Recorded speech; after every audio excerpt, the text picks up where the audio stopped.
Ustadz Chandra ya, Dwi Setio ya. Eh, izin nggak pakai video, Sat, karena Ya, benar. camnya rusak. Bismillahirrahmanirrahim. Assalamualaikum warahmatullahi wabarakatuh. Waalaikumsalam warahmatullahi wabarakatuh. Insya Allah pada kali ini kami akan membawakan sebuah judul makalah yang berjudul tentang etika dalam pandangan Said Nursi, sebuah respon terhadap pragmatisme politik terkhusus di sini kami kasih contoh di Indonesia. Pertama, tentunya ini tidak berdasarkan eh, asumsi belaka, berdasarkan data dengan berkembangnya zaman ke zaman yang lebih maju dan modern, Halo Ustadz jumlah Chandra, populasi. Nah, Ustaz. tolong dijelaskan dulu aja ulasan melalui sisi literaturnya dulu. Kan biasanya kan ada kajian literaturnya dulu. Ada nggak itu? Eh, kami menggunakan ini Buku-bukunya apa saja yang untuk literatur. ya yang silakan. Kami menggunakan pertama menggunakan seluruh eh, referensi primernya, kami menggunakan seluruh buku asli yang ditulis oleh Said Nursi. Di sini ada 1, 2, 3, 4, 5, 6, 7, 8, 9, 10, 11. Ada 11 buku yang ditulis langsung oleh Said Nursi. Dan sedikit tentang politik menurut Barat, atau tentang pragmatisme politik ditulis oleh Barat, itu kami kutip sendiri di eh, penjelasan tentang antara etika menurut Barat atau pragmatisme di Barat dan juga etika dalam Islam. Itu kami mengutip dari beberapa buku dan jurnal tentunya. Jurnal di sini kami menulis ada etika jurnal Faisal Aminuddin, Pragmatisme Politik dan Munculnya Spesies Baru Partai Politik di Indonesia, nih jurnal politik tahun 2015. Dan juga di sini ada evaluasi penegakan hukum pemilu, pengalaman pelegal hukum pemilu dalam penegakan hukum pemilu, nih pada jurnal juga, jurnal Pemilu dan Demokrasi. Di sini juga ada Kailan dalam FGD Pakar 2, Pancasila sebagai Philosophische Grundlags, Pusat Studi Pancasila Universitas Gajah Mada di Universitas Pancasila. Kedua adalah Fenomena Politik Uang dalam Pilkada, Jurnal Politika tahun 2012. Sedikit mengutip dari buku barat, Andrew Haywood, Political Ideologies and Introduction, London, Macmillan Press 92. Eh, dan juga Muhammad Atil Irham, Demokrasi Muka 2, membaca ulang pilkada di Indonesia tahun 2016. Dan juga Muhammad Atil Irham juga korupsi demokratis dalam partai politik, studi kasus penyelenggaraan pemilu Kada Lampung dalam jurnal Masyarakat tahun 2016. Kemudian korupsi di bidang perpajakan suatu bentuk tindak pidana ekonomi dalam jurnal Widya Tama tahun 2012. Adian Husaini sini mengambil patokan dari beberapa dari tulisan beliau. Wajah Peradaban Barat tahun 2015. Haryat Moko, Etika Politik dan Kekuasaan. Ini di, di buku diterbitkan Kompas Media Nusantara 2014. Dan juga Iza Rumestan RS di judulnya Korelasi Perilaku dengan Pilkada. Ini jurnal Dinamika Hukum tahun 2014. Itu saja dulu. Oke, Sebenarnya tadi masih ada ada. berapa? Anu, Ustadz? Antum nggak usah, anu, Nah, Ustaz. ini mohon maaf ya, nggak usah Nah, Ustaz. konvensional. Artinya konvensional itu antum selalu presentasi seminggu terus gitu. Enggak, ini langsung pertanyaan juga nggak apa-apa. Oh, nah, Oke, Ustaz. dari referensi itu, antum yang khusus Said Nursi tadi berapa bukunya? Seluruh buku Said Nursi ada 11, Ustaz, kami yang kutip. 11. Yang spesifik ke etika politik apa etika apa ini? Itu buku Etika apa? politik, Ustaz. Kan ada buku itu kan ada buku utamanya, ada bukunya. Lah, yang antum ambil tuh Buku, bukunya. buku khusus. Buku yang terkait dengan etika ada nggak sih, saya Nursi itu? Eh, buku beliau ini modelnya itu agak ngacak, Ustaz. Jadi mungkin politik di sini, mungkin politik di sana, tapi ada alat yang membantu untuk mencari pemikiran beliau tentang politik. Jadi hampir semua buku itu ngerancu, tapi tentang ada pembahasannya, Ustaz. Tapi di sini kami kebanyakan ngutip dari dua buku, dan lainnya tetap ada, tapi mungkin satu atau dua. Yang paling banyak itu di buku beliau namanya Damascus Sermon, terbitan Istanbul tahun 96, dan juga satu lagi adalah judul-judul beliau Al-Kalimat, atau di sini kami mengambil pakai bahasa Inggris The Words. Itu tulisan Said Nursi juga, terbitan Istanbul tahun 2005. Tapi Ya, yang lainnya juga ada. sebagai pembanding ya, Chandra. Misalnya Abu Ala Maududi itu kan bukunya juga banyak. Ya.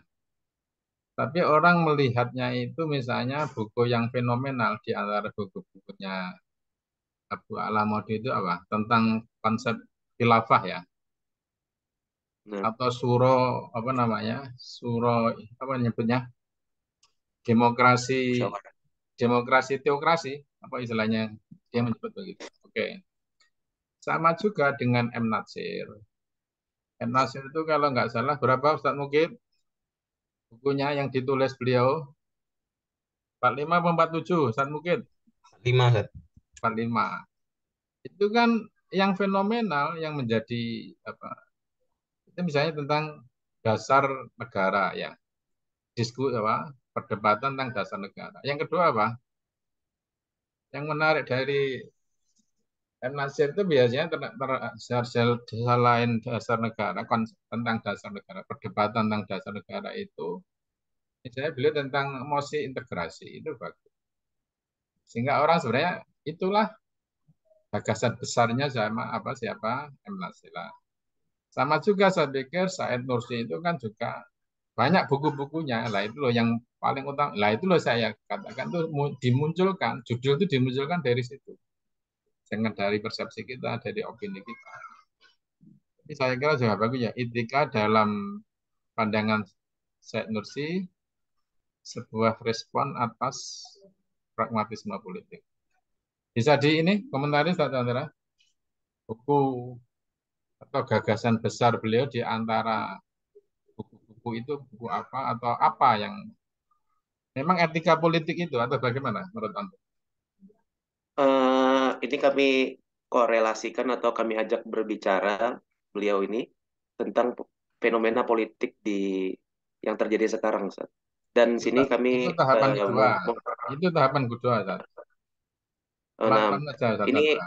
Jangan khawatir. hmm, Saya ingin nah, Ustaz. saya ingin melihat penguasaan antum terhadap buku-bukunya Said Nursi tadi. Itu Nah, dia. Sebentar pelan. Nanti eh, akan saya tanya ke sana juga. nah, Ustaz. Ya. Mungkin langsung saja, fenomena sini kami kami rangkum jadi tiga, yaitu perilaku elit politik menjelang pemilu. Sebentar. Saya Awalnya, ikuti pertanyaan saya saja. Antum nggak usah konvensional. Saya eh, kan sudah ngomong. nah, Ustaz. Ikuti pertanyaan saya aja. Nggak harus selesai Ini presentasi antum. Ya. dalam dalam etika politik menurut Said Nursi. Ah, berarti yang utama memang antum yakin ya tentang etika politik itu di antara pemikiran-pemikiran politik yang lain. Berdasarkan literatur Said Nursi. Kayak Ibn Nasir itu kan banyak bicara tentang hubungan negara dan Islam, hubungan apa itu. Orang kita membuat kesimpulan tentang konsep negara atau musi integrasinya. Kalau Said Nursi itu apa? Memang etika politik ini ya. Ustaz Chandra. Halo Ustaz Chandra.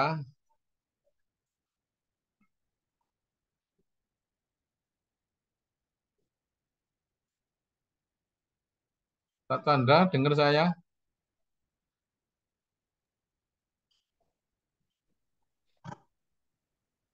Hilang ini Tiba-tiba beliau. keluar, Ustaz. Maaf. Eh? Ini. Sinyalnya Ustaz mungkin Ustaz. Ya, ya ini. Sudah muncul kayaknya. Halo, Ustaz Chandra.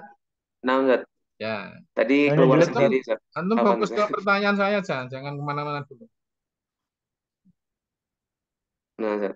Pertanyaan saya tadi apa? Yang pertama ini tahu Eh, hadir. Halo, Ustaz. Artinya antum punya kesimpulan di antara buku beliau itu memang gagasan beliau tentang etika politik ya. Gitu ya, Ustaz Hmm. Chandra. Oke, yang kedua pertanyaan Nah, saya, Ustaz. apa dalam konteks apa? Berdasarkan literatur loh ya.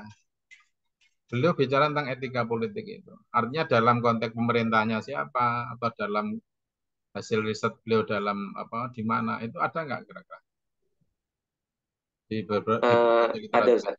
Nah, monggo, silakan dijelaskan. Artinya kan Eh, ada latar untuk hasil belakangnya riset, kenapa beliau begitu fokus bicara tentang etika politik itu. Apa backgroundnya? Silakan, Sandra. eh, background. Ini eh, situasi politik beliau lahir di Turki Ah, di saat ada bagus.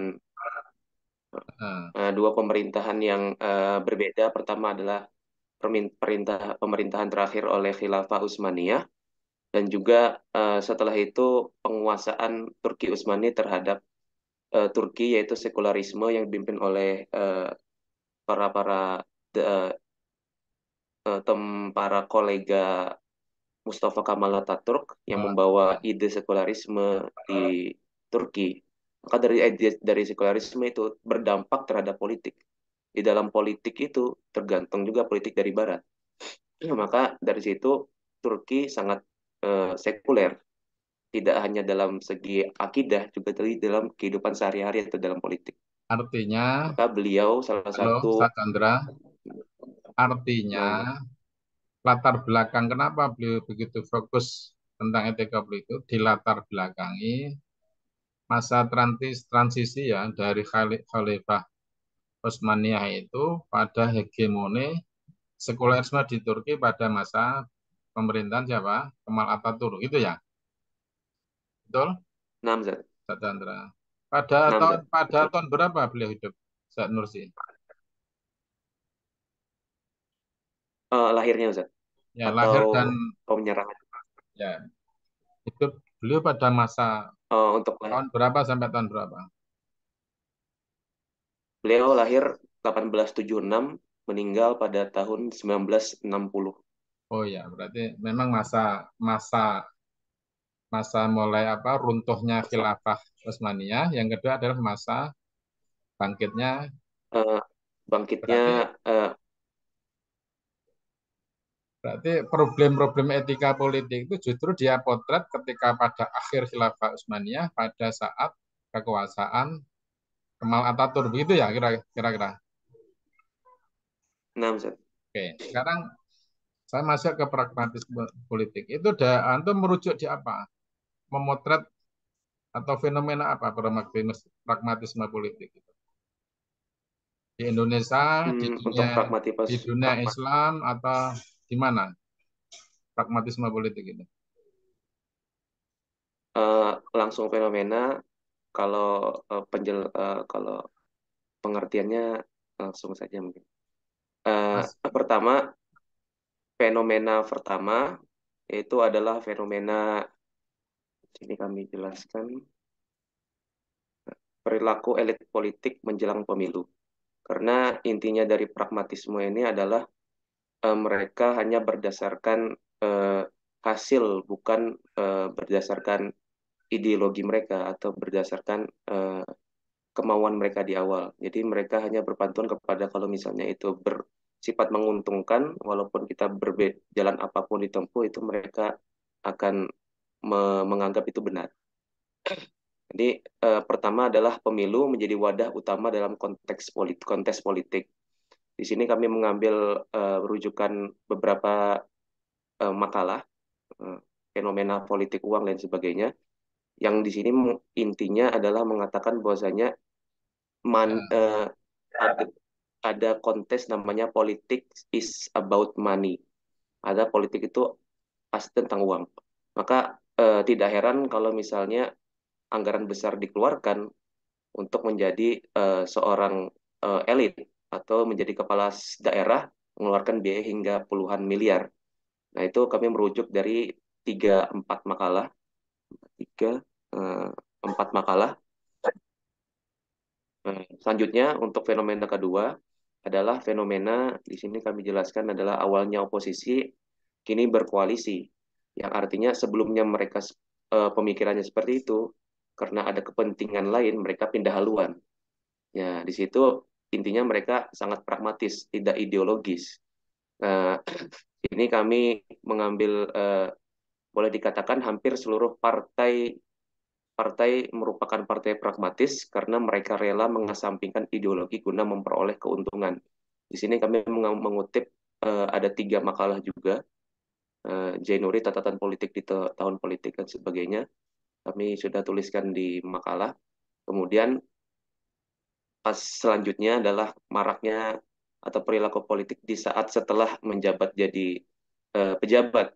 Di sini ada beberapa kasus, yaitu kasus korupsi yang paling besar mungkin kasus korupsi dinasti politik dan lain sebagainya. Sini kami mengutip juga dari 4, 1, 2, 3, 4, 5, 6, 7, 7 makalah. Ada Hmm. 7 makalah. Yang situ mungkin cerita tokoh yang mungkin kita sering dengar ada Gayus Tambunan, Nazarudin, Unes Urbaningrum, Andi Malengreng, Angela Sondag, dan sebagainya. Ini kami mengutip ada tulisan power tends to corrupt, absolute power corrupts absolutely. Yang artinya adalah kekuasaan itu cenderung lebih lebih dekat untuk melakukan korupsi. Ini tulisan dari Ustadz Adian Husaini. Mungkin itu fenomena yang terjadi sekarang. Jadi kita nggak ngambil satu satu buku saja, tapi banyak banyak referensi. Itu. Terus bentar, bisa bisa dikaitkan kembali antara apa fenomena tadi dengan gagasan Nursi tadi apa ya? Titik temunya di mana? Atau titik temu, titik singgung ya? Titik singgung itu tidak harus apa Nah, namanya? titik singgung. Tidak, bukan dalam arti positif negatif ya. Apa kira-kira? Antum cerita tentang apa politik uang, tentang KKN, tentang korupsi gitu ya. Itu Nah, Ustaz. supaya maksud saya itu biar tidak lepas dari konteks si siapa namanya, si konteks siapa namanya si Nursi Ustaz tadi. Nursi. Ya, Nah, silakan. Ustaz. Eh, mungkin lanjut ke sedikit Eh, ke Antum jawab saya itu aja, jangan antum etika. ceritain. Ini mau saya selesaikan ini sudah mau saya tutup. Oh, nah, Antum Ustaz. sudah diomong jangan konvensional, Kak. Jawab pertanyaan saya. Yang uji kan saya ini. Oh, nah. Saya itu nguji makalah antum loh. Antum kok ngomong sendiri. Nggak harus presentasi, harus selesai. Ya. Coba itu dilihat Mungkin nanti ya, pertanyaan tadi. dilihat. Oke. Terus yang ingin saya sampaikan nanti untuk semuanya ya. Saya selalu sudah saya sampaikan. Sudah bagus ya si siapa? Chandra. Artinya nanti untuk melakukan anak saya pengen dalam terutama di artikel jurnal itu memang ya dibutuhkan sebenarnya termasuk hasil-hasil riset itulah hasil riset.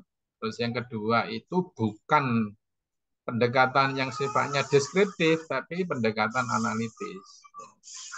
Tapi karena ini filsafat yang namanya pendekatan apa namanya analisis itu bisa dihubungkan misalnya antara ya misalnya dengan antara tokoh dengan tokoh. Saya ambil contoh tadi ya dalam kasus siapa itu yang saya kasih contoh-contoh tadi di antaranya ya tokoh dengan tokoh itu misalnya dalam kasus siapa itu studi kritis nah, misalnya kritik Ibnu Taimiyah terhadap konsep John Locke itu kan menyandingkan mengkonfrontasikan misalnya antara siapa pemikiran tokoh dengan tokoh dalam hal ini siapa Ibnu Taimiyah sama John Locke itu di situ.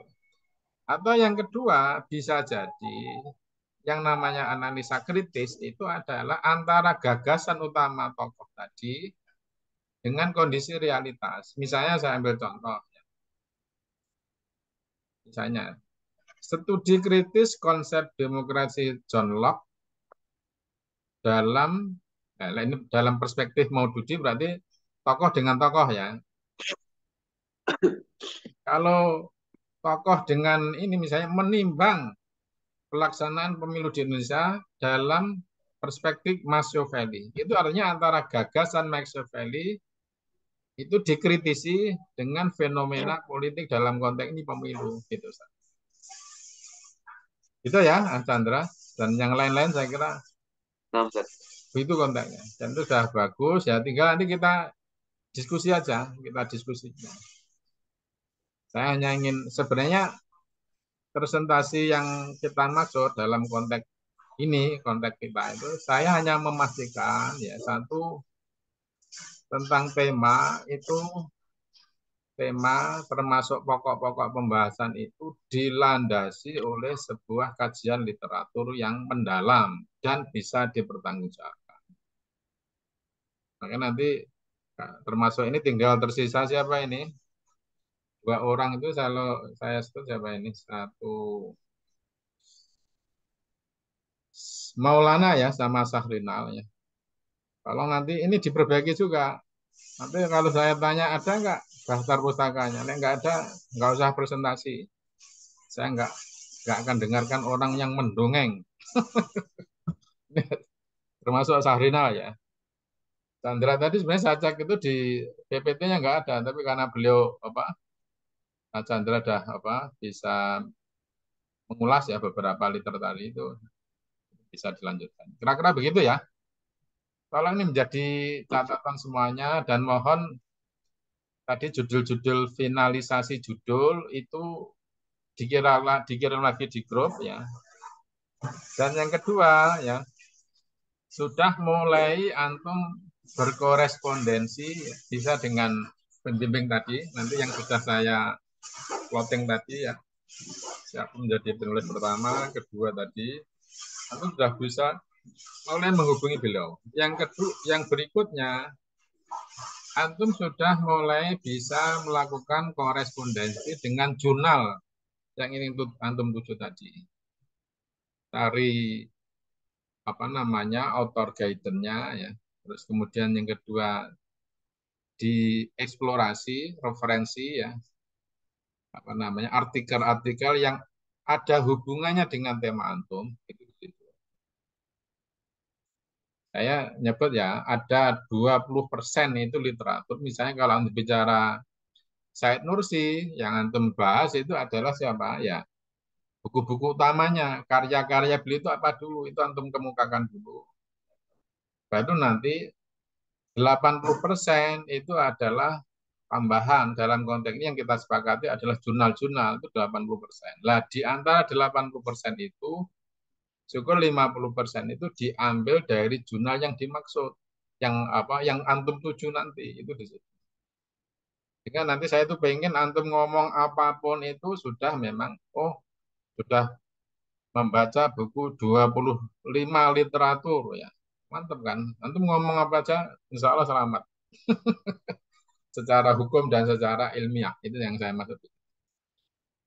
Kira-kira itu yang bisa kita diskusikan hari ini ya, dan saya kira ini menjadi pelajaran dan perbaikan ke depan. Dan saya ingatkan tadi si siapa